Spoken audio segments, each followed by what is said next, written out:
from Taj Fort Aguada.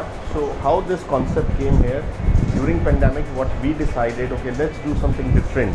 Let's find out what is lost in Goa. So we came to the conclusion, let's do something about the desert. So here we are, we have a different desert which we have find out with different places in Goa.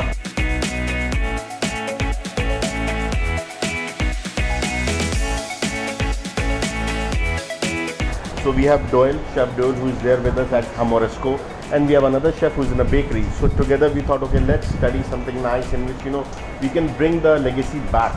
And we thought, okay, let's do nice era of a desert. So we went to different places during pandemic. We studied with them. We ensured that, okay, we make the dish and we show it to them and take their feedback. And then we have started our desert journey. So here we have created many more desert, but we are doing just 4-5 for you to understand that yes, we have done some nice study and some research on it. So here we have Doyle, who will explain you how and why we have done this further on.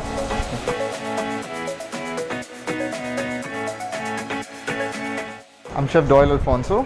So these are some of the few desserts that we have on display for you right here. I am a Goan, born and brought up. I was in Goa itself, and so we did this research during the pandemic. So basically during the pandemic, the hotel was shut. We had no guests over there, but at the same time, we wanted to keep our chefs more active, more, to get their creative juices flowing basically. So we thought of this topic of doing Lost Desserts of Goa. So Goa itself does not have like many, traditional Indian desserts, I would say.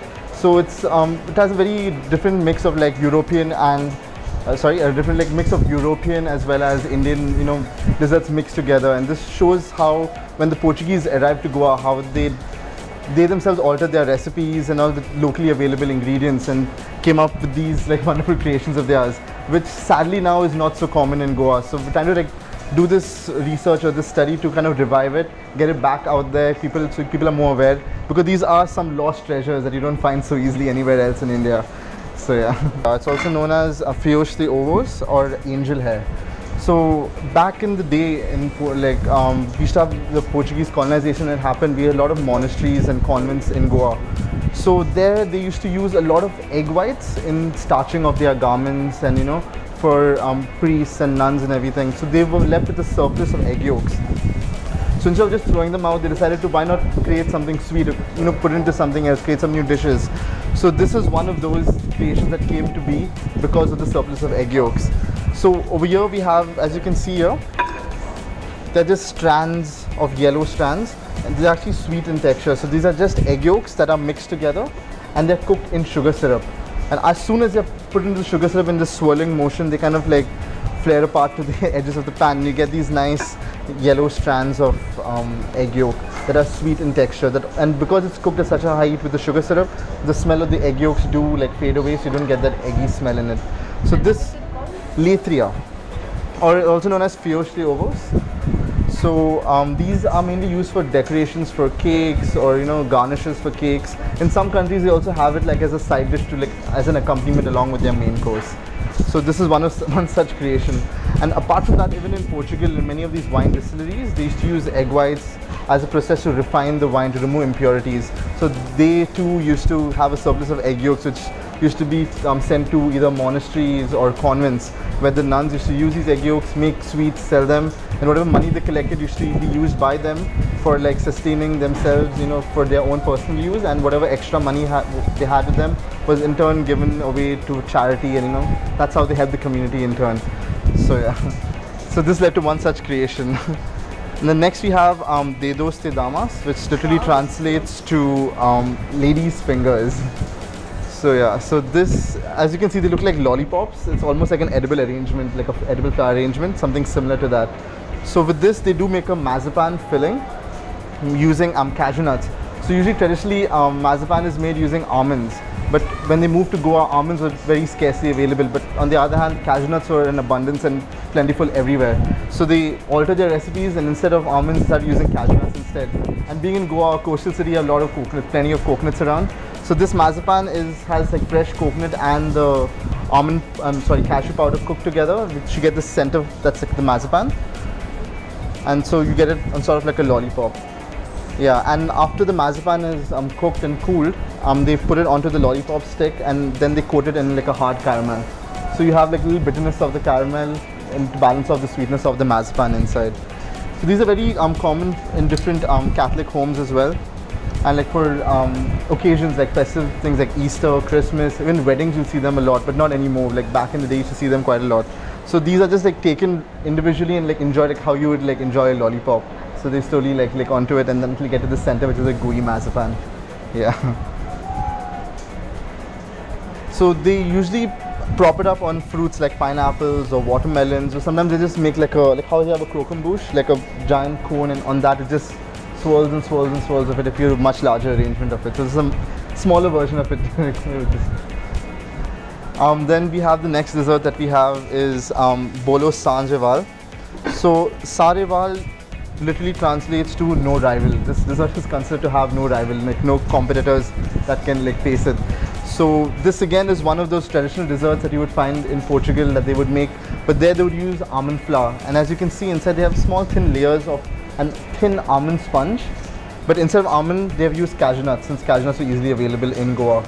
So it's a thin cashew sponge, thin layers, and in between they have buttercream filling that they do, like a simple buttercream filling. So this is like a buttercream and cashew sponge, like a layered cake basically. So Bolo Sanjava, Bolo literally translates to cake. So it's a cake with no rival, they say. And we also garnish it with some roasted cashew nuts and a little dusting of powdered sugar. Then we come to a little more traditional Goan dessert. This doesn't have much of Portuguese influence to it, but we said since we're in Goa, we chose something traditional of Goa as well. So this is a semolina and coconut cake, also known as bath or Bathika. So this you do find more commonly available in Goa these days as well. It's not that rare. So this has mainly eggs and sugar that's beaten together, and then after that combines really well. They soak semolina and cook it into that batter, and it's left overnight.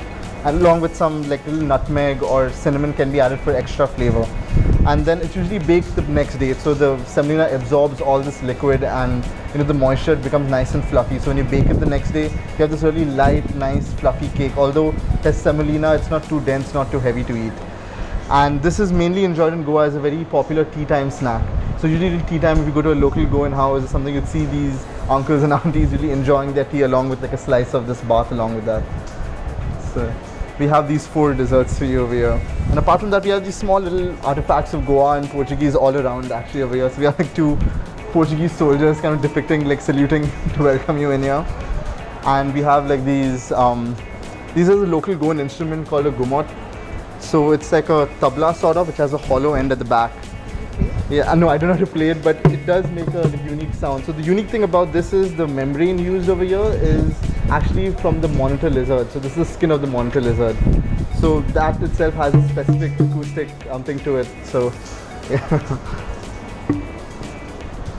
Then right back here also we have these pots that are in shape of the rooster. So the rooster is a very symbolic thing with Portugal. If you have noticed, I think many olden Goan houses and Portuguese houses in Goa will have the rooster on top. So that's actually known as the Barcelos Rooster, which has the legend of the Barcelos Rooster. We have 2 more over here. We have kept larger ones. So the legend goes that in the city of Barcelos, there was like people were there very distrusting. They did not have a lot of faith in like outsiders coming into the city. So there was this pilgrim passing through the city, and he was falsely accused to be a thief. So because they accused him, then they sentenced him to be hung.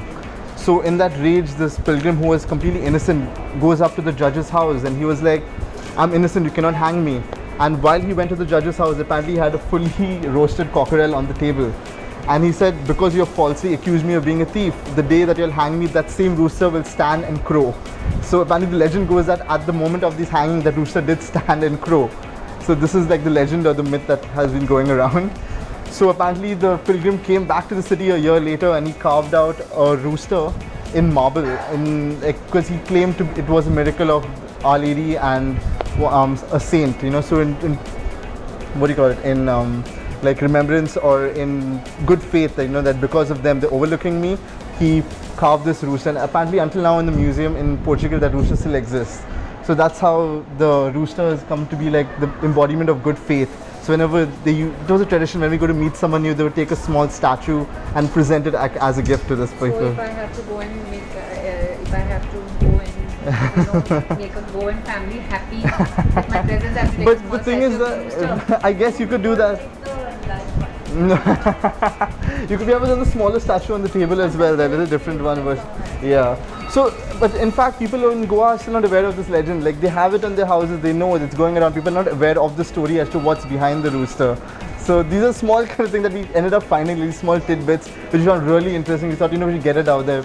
And Morisco being like a Portuguese-themed restaurant, we can have the mural of like the Portuguese ships coming into the restaurant. So we thought this was like the most ideal place to like showcase such desserts. So we also do these along with our dinner service. We have a small board at the side saying, traditional Goan Lost Desserts. So we allow guests like try it. We have 2 desserts a day that we keep on display, and we give it out like specials of the day basically apart from that. So that's how we're trying to get the word out there, getting more awareness of such lost desserts. So yeah. Thank you so much.